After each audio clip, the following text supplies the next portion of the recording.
64 Tacos Podcasts presents Is This Song Good?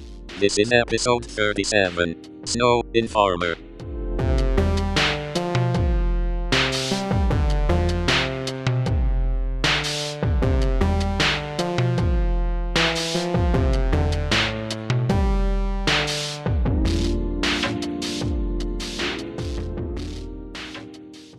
All right.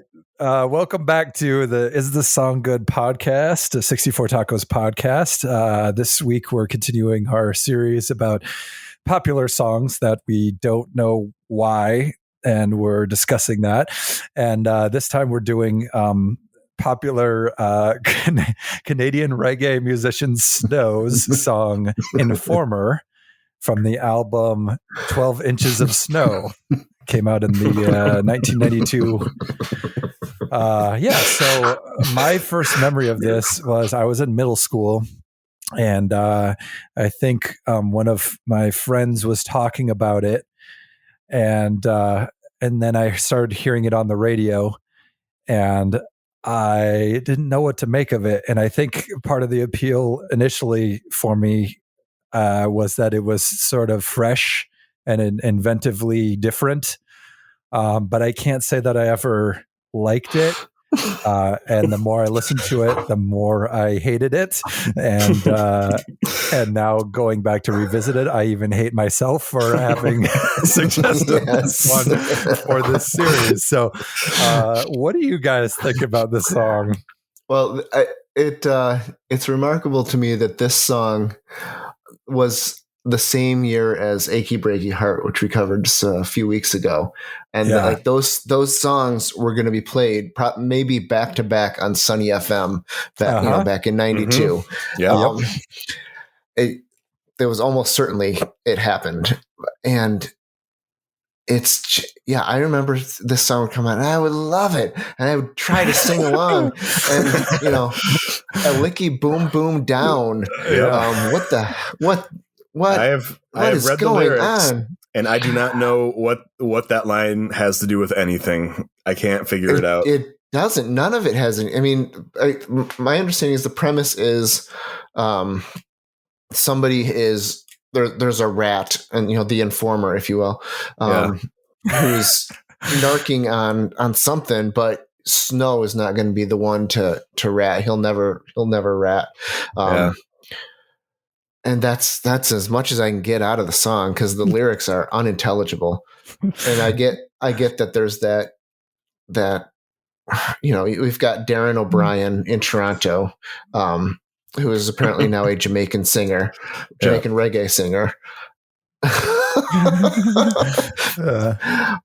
What is going on here? I mean, I'm not super anti-cultural appropriation, but you're some super white dude from Toronto, probably with I don't know, and some Jamaicans, and now you're singing reggae, like bad reggae. Come on, dude, this is not cool. Yeah. So I was reading about this. I remember hearing the song, I think on the radio first, and it was a little bit like, it's around the same time as that Inner Circle song that was on the Cops TV show. Yes. Bad Boys. And it sounded kind of like that. And, at the time I was like, oh, this is pretty cool, because, 13-year-olds have no taste in music whatsoever. So right. Anything that 104.5 SNX, at the time Sunny, of course, FM would play, as you mentioned, Dave. I was like, yeah, I'll listen to this. That was kind of my modus operandi through middle school. Like, well, whatever's on that station's cool, and some of it was cool, and some of it was Informer, not quite as cool.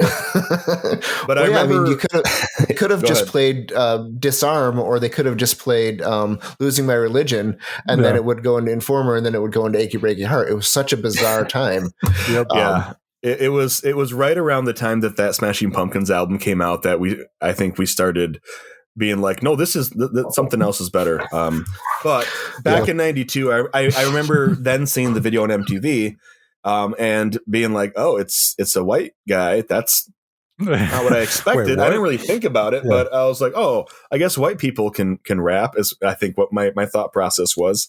Because I guess the Beastie Boys were around, but this just And didn't really feel like rap Ice. exactly.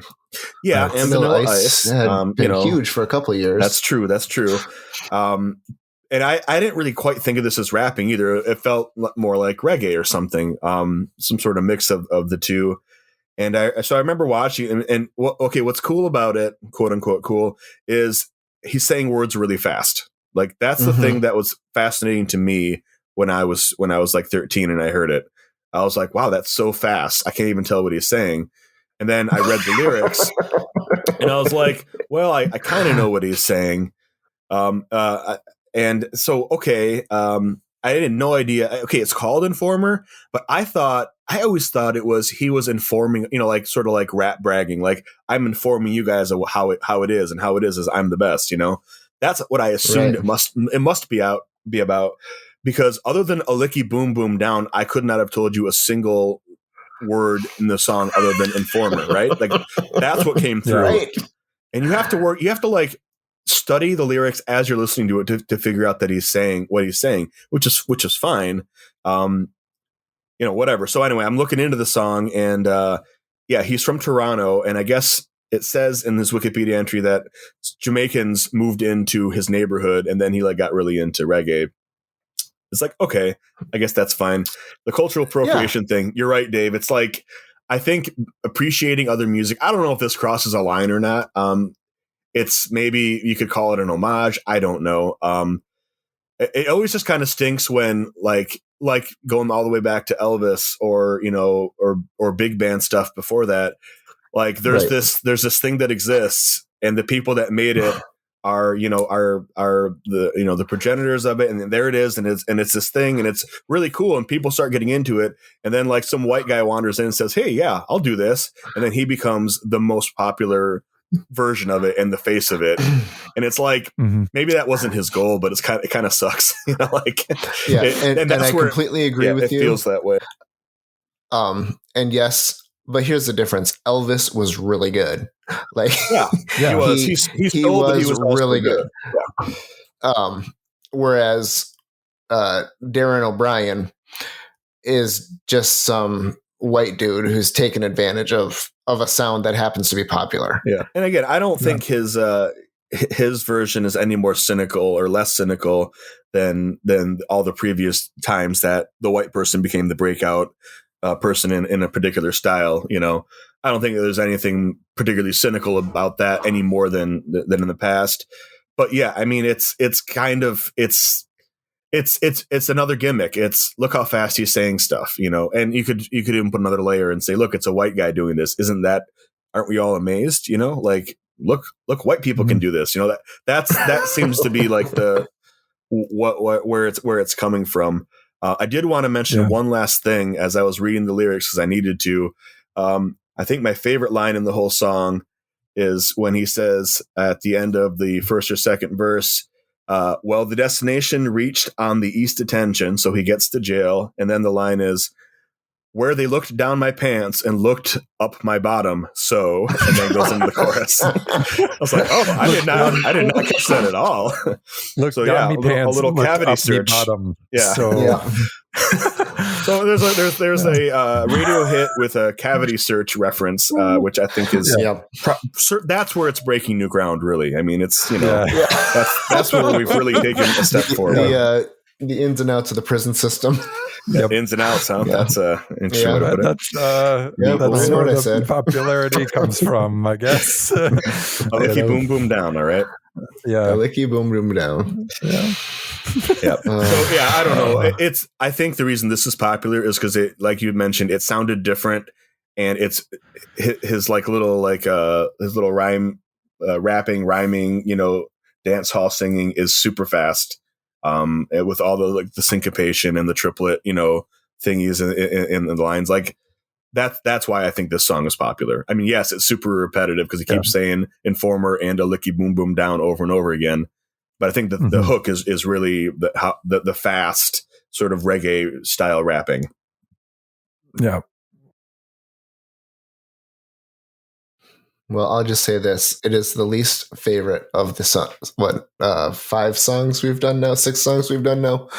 It is my least favorite. And that's even considering the Imagine Dragons song. Yeah. Ooh, boy. No, I think my leader in the clubhouse is either Imagine Dragons or Shaggy. But those are the 2 that I chose.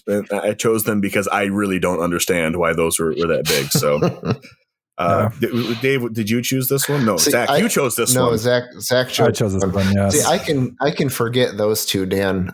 They can leave my mind. This one will haunt me for the rest of my days. I just think I heard this song less. Like I mean, I remember it, but I don't remember hearing it on the radio. Really, I just remember maybe a little bit, but I just don't remember it being as present as well, certainly as the Shaggy song. I can avoid songs like Thunder now by just, listening to my own music and not going out looking for it. But anyway, yeah, it's a pretty garbage song. There's no doubt about it. I think for me, this song checks all the offensive boxes that I have, which is like the guy, the singing style, the guy being just sort of, misrepresentation or whatever. The song is the actual music is formulaic and repetitive. And that, like, going back and listening to it this time, I was not, I've been upset about the lyrics in the past. This time I was upset about the music because it's that same thing over and over and over again. And there's like a sort of like a reggae drum or some sort of reggae sample thing in there that just kind of like keeps popping back in. And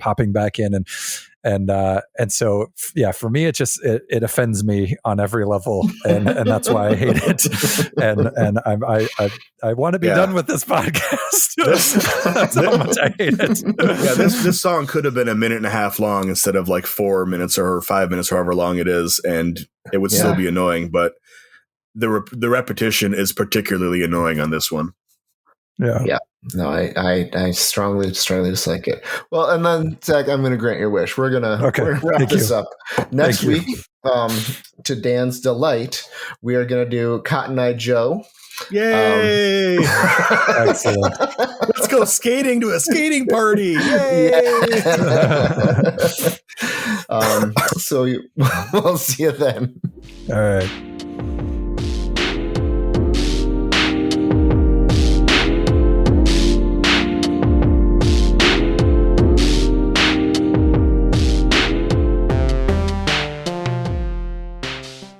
I caught it on audio.